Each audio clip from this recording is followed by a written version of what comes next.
Hello friends, welcome to the video. ഇന്ന് നമുക്കൊരു pork roast ഉണ്ടാക്കാം. അതിനുവേണ്ടി നന്നായിട്ട് കഴുകി വൃത്തിയാക്കി പോർക്കിലോട്ട് ചെറിയ കഷ്ണങ്ങളായിട്ട് അരിയണേ. കാരണം നമ്മളിന്ന് കുക്കറിൽ വെച്ചെല്ലാം ഉണ്ടാക്കാൻ വേണം. പോർക്കിലോട്ട് മഞ്ഞൾപ്പൊടി, മുളക് പൊടി, മല്ലിപ്പൊടി.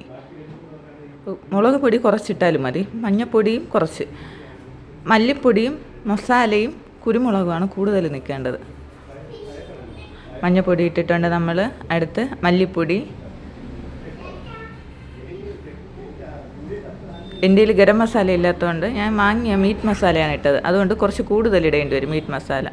അത് കഴിഞ്ഞ് കുരുമുളക് പൊടി നന്നായിട്ട് ഇട്ട് കൊടുക്കണം. കുരുമുളകിൻ്റെ ടേസ്റ്റാണ് ഫ്രണ്ടിൽ നിൽക്കേണ്ടത്.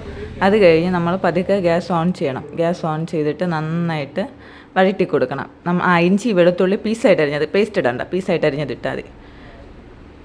ഞാനിവിടെ കാസ്റ്റ് അയണിൻ്റെ കടായിയാണ് എടുത്തിട്ടുള്ളത്. നിങ്ങൾക്ക് ഇഷ്ടമുള്ളത് എടുക്കാം. അത് കഴിഞ്ഞിട്ട് ഞാനാണെങ്കിൽ ഒരു തവി വെച്ചിട്ട് നന്നായിട്ട് ഇളക്കി കൊടുക്കുന്നുണ്ട്. നന്നായിട്ട് മിക്സ് ആക്കണം.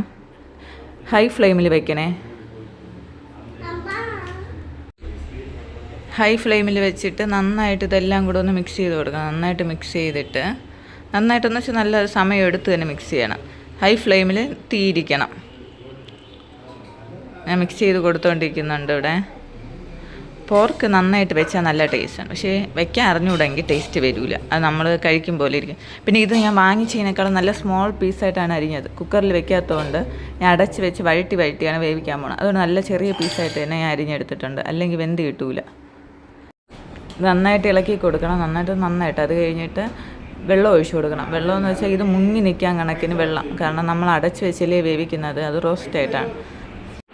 ഞാനാണെങ്കിൽ ഇത് മുങ്ങിക്കിടക്കാൻ കണക്കിന്. കാരണം നമ്മളിത് അടച്ച് വെച്ചൊക്കെ വേവിക്കുമ്പോൾ വെള്ളം ഒരുപാട് ആവശ്യമുണ്ട്. കുക്കറിലിട്ടാണെങ്കിൽ നമുക്ക് അധികം വെള്ളം ആവശ്യമില്ലല്ലോ. ഇതിൽ വെള്ളം ആവശ്യമുണ്ട്. അത് കഴിഞ്ഞിട്ട് ഇത് തിളച്ച് വരുമ്പോഴേക്കും നമുക്ക് അടച്ച് വയ്ക്കാം. ഇത് തിളയ്ക്കുന്നവരെ വെയിറ്റ് ചെയ്യാം. അതാ തിളച്ച് വന്നിട്ടുണ്ട്. ഇത് നമുക്ക് അടച്ച് വെച്ച് വേവിക്കാം. ഇത് അടച്ച് വെച്ച് വേവിക്കാം. ഓരോരുത്തർക്കും ഓരോ സമയമാണ് ഇത് വേവണം. എനിക്ക് 1 മണിക്കൂറായി.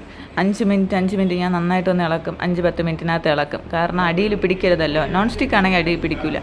ഞാൻ നോക്കുന്ന നെയ്യ് ഉണ്ടോയെന്നാണ്. ഇതിൽ നെയ്യ് ഉണ്ടെങ്കിൽ നമുക്ക് ഇഞ്ചി വെളുത്തുള്ളിയൊക്കെ വഴറ്റുമ്പോൾ ആ നെയ്യ് എടുക്കാം. എൻ്റെ കയ്യിൽ നെയ്യ് കുറവായിരുന്നു. അതുകൊണ്ട് എനിക്ക് ഇഞ്ചി വെളുത്തുള്ളിയൊക്കെ വഴറ്റാൻ ഞാൻ എണ്ണയാണ് യൂസ് ചെയ്തത്. ഇഞ്ചി വെളുത്തുള്ളിയൊക്കെ നന്നായിട്ട് ബ്രൗൺ കളർ ആവണ വരെ വഴറ്റണം. എൻ്റെ കയ്യിൽ കരിവേപ്പിലയും കടുകും ഇല്ലാത്തതുകൊണ്ട് ഞാൻ ഇട്ടില്ല. കടുകും കരിവേപ്പിലയും ഇട്ടാൽ നല്ല ടേസ്റ്റാണ്. കരിവേപ്പില നന്നായിട്ടിടാം. നിറയെ കരിവേപ്പിലയൊക്കെ ഇടാം ഇതിൽ.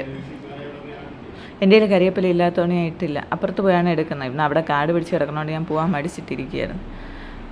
ഇഞ്ചി വെളുത്തുള്ളിയൊക്കെ നന്നായിട്ട് ബ്രൗൺ കളറായതിനു ശേഷം മുളക്. ഇവിടെ എരി കുറയ്ക്കാൻ വേണ്ടി ഞാൻ കുറച്ച് മുളകാണ് ഇട്ടത്. മുളകിട്ടിട്ട് ഒരു 10-20 ചെറിയ ഉള്ളി. ഞാൻ വലിയ സൈസ് ചെറിയ ഉള്ളിയാണ് എടുത്തിട്ടുള്ളത്. അതാണ് ഇത്രയായത്. ഞാൻ കുഞ്ഞ് സൈസ് എടുക്കുക. ഒരു 10-20-25 കണക്കിന് ചെറിയ ഉള്ളി. 1 കിലോ പോർക്കിന് 25 കണക്കിന് ചെറിയ ഉള്ളി. അത് കഴിഞ്ഞിട്ട് നമ്മളത് നന്നായിട്ട് വഴണ്ട് വന്നതിന് ശേഷം നല്ല ഗോൾഡൻ ബ്രൗൺ ആവണം. വഴണ്ട് വന്നതിന് ശേഷം കുറച്ച് മസാല, കുറച്ച് മീറ്റ് മസാലയും കുറച്ച് മല്ലിപ്പൊടി ഇട്ട് നല്ല ലോ ഫ്ലെയിമിൽ അതിൻ്റെ പച്ചമണം മാറുന്നവരെ നന്നായിട്ട് ഇളക്കി കൊടുക്കണം. പച്ചമണം മാറിയതിന് ശേഷം അത് ഇളക്കി കൊടുത്തതിന് ശേഷം നമ്മൾ നമ്മുടെ പോർക്കിലോട്ട് വേവിച്ച് വെച്ചിരിക്കുന്ന പോർക്കിലോട്ട് തട്ടി കുറച്ച് നാരങ്ങ നീര് ഒഴിച്ച്, നമ്മൾ തക്കാളി ഇടുന്നില്ല പുളിക്ക് വേണ്ടി, നമ്മൾ നാരങ്ങ നീരാണ് ഒഴിച്ച് കൊടുക്കണം. എന്നിട്ട് നന്നായിട്ട് പിന്നെയും കുറച്ചുകൂടെ വെള്ളം ഒഴിച്ച്, കാരണം അതിൻ്റെ നന്നായിട്ട് വറ്റി, നിങ്ങൾ കണ്ടതാണല്ലോ നന്നായിട്ട് വറ്റി. അതുകൊണ്ട് നമ്മൾ റോസ്റ്റാണ്, ഡ്രൈ ഫ്രൈ അല്ല. റോസ്റ്റ് ആയതുകൊണ്ട് കുറച്ചുകൂടെ വെള്ളം ഒഴിച്ച് പിന്നെ നന്നായിട്ട് മിക്സ് ചെയ്തെടുക്കണം. നന്നായിട്ട് മിക്സ് ചെയ്തെടുത്ത്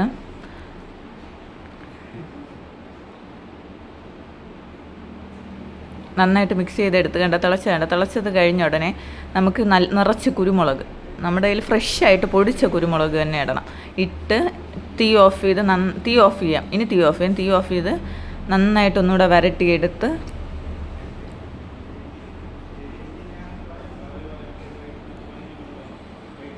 നന്നായിട്ട് വരട്ടിയെടുക്കാം. പിന്നെ ഇത് കഴിക്കാൻ നല്ല ടേസ്റ്റാണ്, നമ്മൾ മറ്റേൽ വെക്കുന്നതിനേക്കാളും. എന്നിട്ട് നമുക്കൊരു സെർവിങ് ബൗളിലോട്ട് മാറ്റാം. ഒരു 20 മിനിറ്റ് അടച്ച് വെച്ച് അതിൻ്റെ ഫ്ലേവറൊക്കെ ഇറങ്ങാൻ നിന്നാൽ നല്ലതാണ്. പിന്നെ ഇവിടെ നമുക്ക് ചോറും പോർക്ക് കറിയാണ് ഇന്ന്. ബൈ.